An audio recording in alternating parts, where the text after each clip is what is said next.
అండి, నేను Shweta. Welcome back to my channel designery. ఈరోజు మనం మజ్జిగ మిరపకాయలు ఈజీగా ఎలా చేసుకోవాలో చూద్దామండి.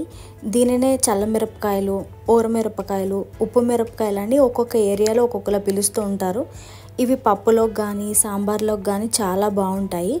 ఇవైతే నేను 1 కేజీ మిరపకాయలు అయితే తీసుకున్నానండి.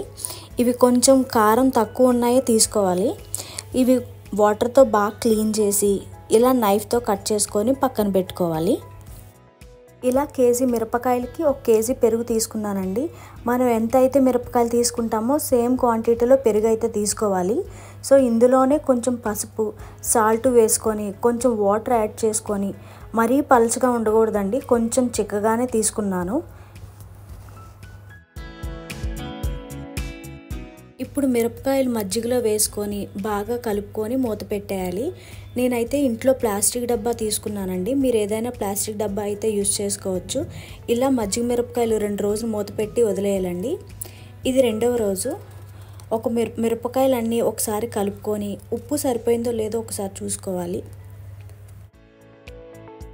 ఇది 3వ రోజు అండి. ఏదైనా ప్లాస్టిక్ కవర్ తీసుకొని బయట ఎండలో మిరపకాయలన్నీ ఆరబెట్టుకోవాలి. ఇదే ప్రాసెస్ని మార్నింగ్ మిరపకాయలన్నీ ఆరబెట్టుకొని సాయంత్రానికి మళ్ళీ మజ్జిగలో వేసుకోవాలి.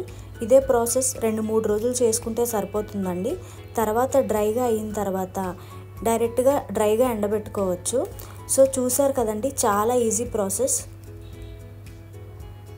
సో చూసారు కదండి, ఇవి బాగా డ్రై అయ్యాయి. ఇలా డ్రై అయితే సరిపోతాయి. సో 2-3 రోజులు ఎండలో ఎండబెట్టుకుంటే సరిపోతుందండి. సో చూసారు కదా, ఈ వీడియో మీకు నచ్చినట్టయితే ప్లీజ్ లైక్ చేసి, షేర్ చేసి, కమెంట్ చేయండి. అండ్ సబ్స్క్రైబ్ చేయడం మాత్రం అస్సలు మర్చిపోద్దు. Thanks for watching. బాయ్.